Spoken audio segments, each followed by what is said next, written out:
जांच पड़ताल इंडिया परिवार के सभी सदस्यों को मेरा नमस्कार। मैं फजीलत सच और सच्चाई को लेकर फिर आप सभी लोगों के सामने में हाजिर हूं। साथियों, कौन कहता है कि आसमान झुकता नहीं है, एक पत्थर तो तबीयत से उछालो यारो। जैसे कि आप सभी लोग जानते हैं कि जांच पड़ताल इंडिया ने सफाई व्यवस्था को लेकर क्षेत्र में एक मुहिम चला रखा है और मैं आप सभी लोगों को बताना चाहती हूं कि इस मुहिम का असर धरातल पे होता हुआ दिखाई दे रहा है। जिन एरिया को मैंने दिखाया था, गंदगी का ढेर था, उन सारे एरिया में एमसीडी गाड़ी लेकर और सफाई कर्मचारी को लेकर सफाई करवाने का काम कर रही है। मैं एक बात कहना चाहती हूँ कि गीता, कुरान और बाइबल में भी लिखा हुआ है कि जुर्म करने वाला जितना बड़ा गुनहगार होता है, जुर्म सहने वाला भी उतना ही बड़ा गुनहगार होता है। तो ये मेरा मानना है कि अगर हम जुर्म नहीं सहेंगे तो हम पे कोई जुर्म करेगा भी नहीं। हमारे आसपास में अगर कुछ गलत हो रहा है तो हमारा दायित्व तो बनता है कि उस गलत के खिलाफ हम आवाज़ उठाएं, पुरजोर अपना हम विरोध जताएं। मैं सबकी नहीं कह सकती हूँ, लेकिन मेरा नेचर ऐसा ही है और मैं इस काम को करने की पूरी कोशिश कर रही हूँ। और आज मैं ज़्यादा ना बोलते हुए अपनी बात को यहीं ख़त्म करना चाहूँगी और मैं आप लोगों को हाथ जोड़ के कहना चाहती हूँ कि मेरे जांच पड़ताल इंडिया चैनल को ज़्यादा से ज़्यादा शेयर कीजिए, लाइक कीजिए, सब्सक्राइब कीजिए, कमेंट कीजिए और आइए देखिए जांच पड़ताल इंडिया की रिपोर्ट।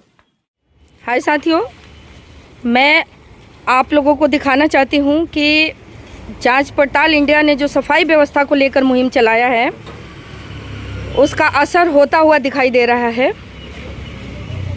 ये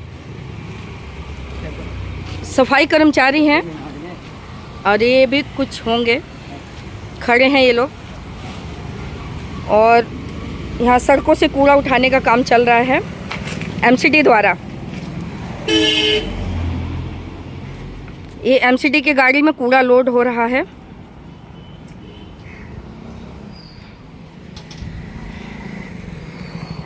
लेकिन ऐसा लगता है कि गंदगी शायद किसी ज़माने से भरी पड़ी है। बहुत टाइम लग जाएगा इस गंदगी को साफ़ करने में, इनको वक्त लगेगा।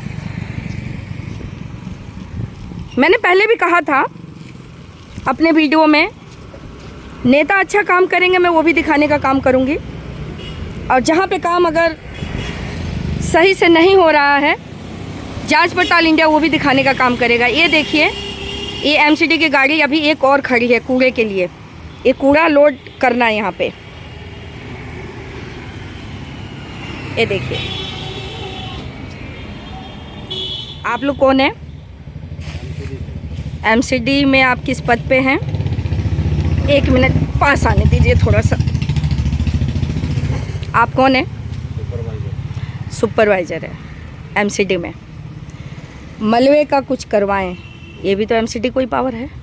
निगम पार्षद को पावर है कि जो लोग डाल रहे हैं उनका चालान करवाएं। अलग अलग होते हैं ना जी। ये हाँ, का काम है मलबा उठाना, मेरा काम है कूड़ा उठाना। ठीक है। अच्छा, मैं आपसे ये कहना चाहती हूँ कि अंदर गलियों में जो झाड़ू नहीं लगता, जो सफाई नहीं होता और आपका कोई सफाई कर्मचारी अगर झाड़ू लगा भी देता है तो कूड़ा वहीं पे छोड़ देता है, ये किसकी जिम्मेवारी है? जिम्मेवारी हमारी है। बताओ कहाँ नहीं लगता कूड़ा? किसी भी गली में नहीं लगता है और किसी गली में, मैं ही भी एक गली में रहती हूँ। सारी गलियों में आप देखिए, आप कौन सी गली मुझे दिखा रहे हैं मुझे नहीं मालूम, लेकिन अगर मैं दिखाऊंगी तो फिर आप कहेंगे, क्योंकि मैं हकीकत दिखाती हूँ, मैं वर्बली नहीं बोलती हूँ, मैं विद प्रूफ दिखाती हूँ। तो हमारी जिम्मेवारी हम उठवाएंगे जी। अभी मैं आपका कॉन्टैक्ट नंबर भी लूँगी, ठीक है? इस काम को मेरे ख्याल से बहुत पहले हो जाना चाहिए था। हम शुरू से कर रहे हैं, पब्लिक नहीं मान रही कूड़ा भी डालने के। पब्लिक ठीक है कि नहीं मान रही है, हम इस चीज़ को एग्री करते हैं कि देखिए सफाई व्यवस्था जो है हमारी भी जिम्मेवारी बनती है कि जहाँ हम रहते हैं वहाँ पे, लेकिन ये जो गंदगी फैलाते हैं कॉलोनी से आके लोग फैलाते हैं। यहाँ झगड़ा करते हैं 10-10 मिनट खड़े कॉलोनी से। लेकिन ठीक है, ये जो सवाल मेरा है वो आप तो नहीं दे पाएंगे क्योंकि ये जवाब उसका, क्योंकि ये आपके लेवल का नहीं है। मुझे लगता है कि शायद यहाँ पे ट्रॉली लगाना चाहिए। अगर ट्रॉली लगी होगी तो ऐसा मेरा मानना है कि शायद लोग इस तरीके से कूड़ा नहीं फेंकेंगे, उस ट्रॉली में डालेंगे। ये काम निगम पार्षद का मैं वही बोल रही हूँ कि ये जो सवाल मेरा है उसका जवाब आपके पास शायद नहीं है। मैंने ये बात पहले ही रखी आपको कि वो जवाब आपके पास नहीं होगा, क्योंकि ये आपके लेवल का ही नहीं है।